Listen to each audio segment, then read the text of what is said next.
अब आइए जरा रिजल्ट्स पे। मैंने पोजीशन सिस्टम के विनीत सर को इंट्रोड्यूस तो कर ही दिया है, पहले नतीजे लेकर आता हूं। स्टॉक भी रखिएगा, नतीजे भी रखिएगा, फिर विनीत सर के पास चलते हैं। नतीजे अपने आप में परसिस्टेंट के बुरे नहीं, अच्छे नतीजे मैं ऐसा कहूंगा। ये डॉलर आए है और रुपए में आए है, मैं कांस्टेंट करेंसी में चलता हूं। कांस्टेंट करेंसी में 4.1% का उछाल तिमाही दर तिमाही। बाजार उम्मीद कर रहा था, अनुमान लगा के चल रहा था सबसे अच्छी मिड आईटी में ग्रोथ इसकी होगी और इसका एक पीयर है उसकी होगी, आई इसकी।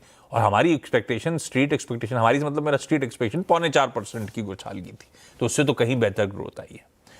हाँ, मार्जिन्स और मुनाफे का आंकड़ा डिसअपॉइंटिंग है, जिसे हम कहते हैं रिपोर्टेड मार्जिन्स और रिपोर्टेड पैट। रिपोर्टेड मार्जिन्स हैं 14.4 पे, इतनी गिरावट, और मुनाफा 0.7% क्यू ऑन क्यू गिर गया। पर ध्यान रखिएगा, सारी आईटी कंपनी, सारी आईटी क्या, लार्जली सारी कंपनीज वो लेबर कोड के चलते प्रोवाइड फॉर कर रही हैं। तो परसिस्टेंट ने भी प्रोवाइड फॉर करा था 89 करोड़ रुपीस, उसे एडजस्ट करने की जरूरत पड़ेगी, तब आपको असल हालात समझ में आएंगे। तो एडजस्टेड इबीटा दरअसल खड़ा हुआ है 16.7% पे, एक्सपेक्टेशन से बेहतर है। तो नंबर से तो कोई कंप्लेंट नहीं है परसिस्टेंट के। कमेंट्री पे नहीं जा रहा, कमेंट्री के लिए विनीत सर के पास चलता। मैं प्रेस रिलीज की बात कर रहा था, लेकिन विनीत सर जब बैठे हैं तो आंकड़ों पे डिटेल में उन्हीं से बातचीत कर ली जाए। Vineet sir, good afternoon, thank you so much CNBC आवाज के लिए वक्त निकालने के लिए। मैं अभी हाईलाइट कर ही रहा था कि आपके तीसरी तिमाही के नंबर्स हैं तो स्ट्रांग। इस परफॉर्मेंस के पीछे का कारण सर, एक कहते हैं ना हम लोग कि सिक्लिकल है या फिर एक स्ट्रक्चरल कुछ बदलाव हो रहा है, उसका फायदा परसिस्टेंट उठा रहा है। आपके लिहाज से ये नेचर ऑफ ग्रोथ जो आपने इस क्वार्टर में डिलीवर करी है, क्या है? How would you define that? सबसे पहले आपके सभी दर्शकों को नए वर्ष की हार्दिक शुभकामनाएं। देखिए, हम पिछले तीन से चार साल से एआई में काफ़ी हद तक इन्वेस्टमेंट कर चुके हैं, एंड सभी कंपनियां कर रही हैं। मगर आपके आपके कंपनी के प्रोडक्ट की मैच्योरिटी, जो आप कस्टमर्स के पास सॉल्यूशन लेके जा सकते हैं, उसके हिसाब से अगर देखोगे तो हमने काफ़ी हद तक हमारे जो सासवा और हमारे आयोरा ऐसे जैसे एआई टूल्स है, उनको कस्टमर्स के पास लेके गए हैं। वो कस्टमर्स के साथ हम डील्स कर चुके हैं। उसके वजह से कस्टमर्स समटाइम्स लाइसेंस लेते हैं, समटाइम्स हमको उसका प्रोडक्टिविटी बेनिफिट के हिसाब से वो टूल्स हम यूज़ करके और कस्टमर्स को पास करते हैं। सो ये सब चीज़ें अगर देखोगे तो उसके हिसाब से ये जो एआई प्लेटफॉर्म्स और टूल्स की जो प्रोग्रेस हुई है, उसके वजह से हमें काफ़ी हद तक डिमांड डील विंस में बेनिफिट मिलता है। अभी डिमांड एनवायरनमेंट चैलेंजिंग ही है। मैं ऐसा नहीं कहूँगा कि हमारे लिए कुछ अलग डिमांड एनवायरनमेंट है, बिल्कुल चैलेंजिंग डिमांड एनवायरनमेंट है। बट हमारी कंपनी फोकस्ड है। हमारी कंपनी डिजिटल इंजीनियरिंग कंपनी है, प्रोडक्ट्स और प्लेटफॉर्म्स पे फोकस करती है। बैंकिंग, फाइनेंशियल, हेल्थ केयर और हाईटेक जैसे तीन वर्टिकल में ही फोकस्ड है। सो समटाइम्स आपको ये सब चीज़ों का भी फायदा होता है। तो मैं इतना ही कहूँगा कि हमारी जो डिमांड है वो क्वार्टर ऑन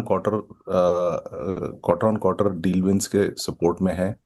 हमारी deal wins quarter on quarter अच्छी दिख रही है। फॉरवर्ड लुकिंग में मैं ऐसा नहीं कहूँगा चैलेंजेस कम है, बट जिस तरह से हमने आज तक डिसिप्लिन्ड एग्जीक्यूशन किया है, तो हमें कॉन्फिडेंस कि ये टफ एनवायरनमेंट में भी हम अच्छी ग्रोथ दिखा सकेंगे, अच्छे डील विंस मिल सकेंगे।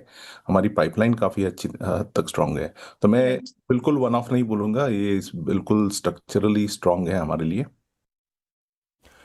ओके, अच्छा विनीत सर, स्ट्रक्चरली स्ट्रांग है, बिल्कुल सही है, क्योंकि मैंने क्वेश्चन तो पूछ लिया सिक्लिकल, लेकिन ये एक आध दो क्वार्टर का कहानी नहीं है। परसिस्टेंट कंसिस्टेंटली अपने पियर्स को आउट परफॉर्म कर रहा है, तो है वो स्ट्रक्चरल। विनीत सर सही कह रहे हैं।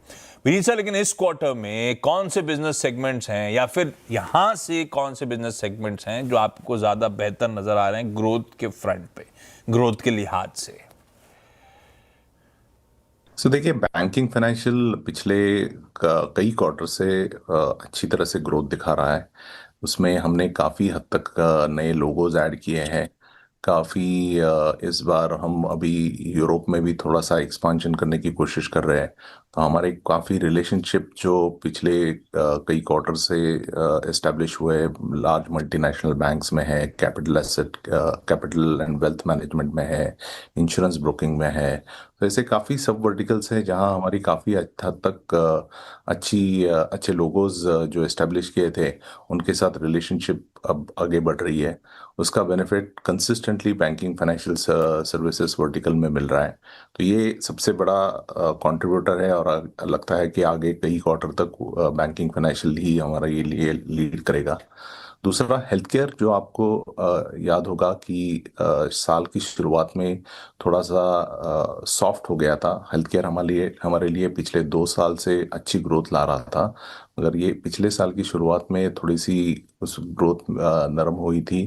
तो अमेरिका विनीत में सर, बैंकिंग फाइनेंशियल सर्विसेज जो कि आपके लिए और पूरी आईटी इंडस्ट्री के लिए बड़ा प्रोमिनेंट वर्टिकल है, और साथ साथ हेल्थ केयर, ये दो हो सकता है यहां से मोमेंटम को ड्राइव कर रहा हूं। विनीत सर, आप तो सीएफओ भी हो और मार्जिन्स हाईलाइट है इस क्वार्टर की। एडजस्ट करूं तो एक्चुअली 44 बेसिस पॉइंट्स के आसपास, या पकड़ लीजिए 40-50 बेसिस पॉइंट मार्जिन्स में इंप्रूवमेंट है। कहां से मदद मिली, ये एक्सपेंशन कहां से डिलीवर हुआ, और यहां से विनीत सर मार्जिन की ट्रेजेक्टरी कैसी नजर आती है? क्या लीवर्स हैं, मार्जिन क्या फर्दर एक्सपैंड हो सकते हैं यहां से? सो देखिए, ये क्वार्टर में हमने पे हाइक्स दिए थे, उनका 180 बेसिस पॉइंट का नेगेटिव इम्पैक्ट ये क्वार्टर में था। फिर नए वेज कोड जो आए थे उसका वन टाइम इफेक्ट हमारा 2.3% था। ये सीजनली वीक क्वार्टर रहता है, सो जहाँ फरलोज आते हैं उसके वजह से अराउंड 0.2% का इम्पैक्ट आया था। बट मैं इस साल कहूँगा कि हमारे फरलोज पिछले साल से काफ़ी हद तक कम थे, सो उसका बेनिफिट में मिला है, जो दो एट ओवरऑल लेवल थोड़ा सा नेगेटिव हुआ है। और बेनिफिट सबसे अगर देखने जाओगे तो यूटिलाइजेशन हमने स्ट्रांग रखा है अभी भी। लेबर मार्केट डिमांड अभी भी नॉर्मल, मैं हाई डिमांड नहीं बोलूँगा, तो उसकी वजह से हमारा यूटिलाइजेशन, हम जस्ट इन टाइम हायरिंग कर सकते रहे हैं। हमारा बेंच कम हुआ है ये क्वार्टर में, उसकी वजह से यूटिलाइजेशन का और SG&A ऑप्टिमाइजेशन का हमें 0.4% बेनिफिट मिला है। सब कॉन्ट्रैक्टर्स का कॉस्ट रिडक्शन हुआ है 0.2%। करेंसी ऑब्वियसली थोड़ी बेनिफिशियल थी तो उसका 0.3% बेनिफिट मिला है। और सबसे बड़ी बात जो कंट्रीब्यूटर मैंने कॉल की शुरुआत में कही, कि हमारे AI प्लेटफॉर्म्स और टूल्स जो हम कस्टमर्स के साथ कस्टमर्स को दिखाते हैं, जैसे सासवा है, आयोरा है, हाँ, जहाँ से हम कस्टमर्स को सॉफ्टवेयर प्रोडक्टिविटी बेनिफिट्स अच्छा, दिखा हाँ, सकते हैं। कहीं हमारे ये लाइसेंसेस करके हम परपेचुअल लाइसेंसेस बेच सकते हैं, तो इसका एक 150 बेसिस पॉइंट का उसका बेनिफिट मिला है। तो अच्छा अगर आप विनीत सर, इस बार की डील विंस, या आप कहते हो ACV, annual contract value, $256 million की है। ऑर्डर बैक तो सब बढ़िया कर रहे हैं, इंक्लूडिंग आपने भी बढ़िया करा। प्रॉब्लम है वो अच्छे डील बैक करने के बाद उनकी कन्वर्जन को लेकर, उन डील्स के रैंप अप को लेकर क्या अपडेट है, और प्लस किस तरह की विजिबिलिटी यहां से रेवेन्यू के फ्रंट पे नजर आती है आपको? सो देखिए, हम हर क्वार्टर एनुअल कॉन्ट्रैक्ट वैल्यू जो डिस्क्लोज करते हैं वहाँ अच्छी तरह से ग्रोथ हो रही है। सो मैं ये कह सकता हूँ कि अराउंड 70%, 70 to 75% विजिबिलिटी रहती है हर क्वार्टर की। बिकॉज ये क्वार्टर में आने वाले क्वार्टर में कैसे रहता है कि आपको जो कॉन्ट्रैक्ट्स विन हुए हैं उसका बेनिफिट मिलता है। जो पाइपलाइंस है, जहाँ आपको मालूम है कि ये कॉन्ट्रैक्ट्स Q4 में क्लोज होंगे, उसका बेनिफिट मिलता है। और तीसरा इम्पॉर्टेंट बेनिफिट है कि जो हमने मल्टी ईयर्स डील साइन किए हैं उसका भी एक विजिबिलिटी आ जाती है। और सबसे ज़्यादा अभी जो platforms tools, AI platform tools की जो हम रेवेन्यू जनरेट कर सकते हैं, उसकी वजह से हमें रेवेन्यू पे भी बेनिफिट मिलता है और मार्जिन पे भी बेनिफिट मिलता है। ये टिपिकली कॉन्ट्रैक्ट्स हम क्वार्टर में ही विन करते हैं और क्वार्टर के एंड तक एग्जीक्यूट भी हो जाते हैं। तो अच्छा, ये मल्टीपल फैक्टर्स है, अच्छी तरह से विजिबिलिटी 70-75% काफ़ी हद तक विजिबिलिटी है अगले क्वार्टर के लिए। हमें लगता है कि मोमेंटम अच्छा रहेगा, unless and until something goes wrong at the global level. Vineet sir, गजब का मैक्रो एनवायरनमेंट है, खूब जियोपॉलिटिकल अनसर्टेनिटी है, आप कैसे देखते हो इन अनिश्चितताओं को? कितनी प्रिपेयर्ड है पोजीशन सिस्टम इन सब अनिश्चितताओं से, अनसर्टिनिटीज से डील करने के लिए? देखिए, जियोपॉलिटिकल हम ऑब्जर्व कर सकते हैं और थोड़े मिटिगेटिंग फैक्टर्स है उसको मैनेज कर सकते हैं, मगर जो इवेंट्स है वो हमारे कंट्रोल में नहीं है। अगर पॉजिटिव प्ले होंगे तो सभी के लिए पॉजिटिव प्ले होंगे, अगर नेगेटिव प्ले होंगे तो सभी के लिए नेगेटिव प्ले होंगे। तो हमारी तरफ से जितना फॉरेक्स जिसके लिए हम हेजिंग करते हैं, वीसा डिपेंडेंस जो हम रिड्यूस कर सकते हैं, geographical diversification of customers as well as verticals कर सकते हैं, वो हमारे हाथ में है, वो कर सकते हैं। तो जितनी चीज़ें हमारे हाथ में है वो हम सब कर रहे हैं। बाकी let's see how it unfolds in the next quarter. ये सच है सर, किसी के हाथ में वाकई कुछ नहीं है। जो कर सकते हैं सब कंपनीज कर रही हैं, विनीत सर भी कर रहे हैं। अच्छा, आप लोग सिग्निफिकेंटली एआई और डिजिटल कैपेबिलिटीज इन्हांस करने के लिए इन्वेस्टमेंट्स कर रहे हो। ग्लोबली कंसर्न्स हैं कि एआई जो है वो जॉब्स को इम्पैक्ट करेगा। आप कैसे देख रहे हो एआई किस तरह से नेचर ऑफ वर्क चेंज कर रहा होगा परसिस्टेंट में? क्या करंट रोल्स को रिप्लेस कर रहा होगा, या फिर टैलेंट को ऑगमेंट करने के लिए, डिलीवरी मॉडल को बेहतर करने के लिए एआई का यूज हो रहा होगा? कैसे देखते हो आप सीएफओ साहब? देखिए, एआई ये टेक्नोलॉजी को एक डिस्रप्टिव टेक्नोलॉजी की तरफ से देखना चाहिए कि ये टेक्नोलॉजी आपका काफ़ी हद तक काम बेहतर करती है, फास्ट करती है और अच्छे क्वालिटी में करती है। तो इसको आप एब्सॉर्ब करेंगे या एम्ब्रेस करेंगे तो इसका बेनिफिट मिलेगा। अगर आपने रीस्किलिंग किया, आपने कस्टमर्स के पास राइट सॉल्यूशंस लेके गए, तो मुझे नहीं लगता कि इसको नेगेटिव तरफ से देखना चाहिए।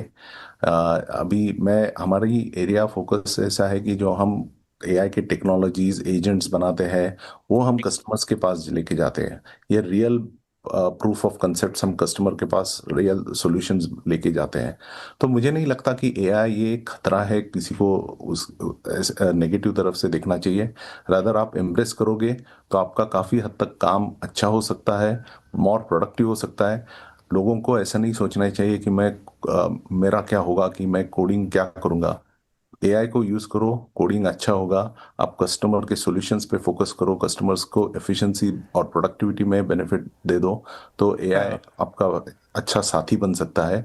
उसको दुश्मन की तरफ नहीं से नहीं देखना चाहिए।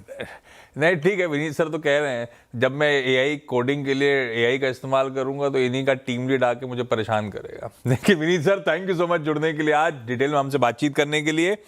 पोजीशन सिस्टम्स का स्टॉक स्क्रीन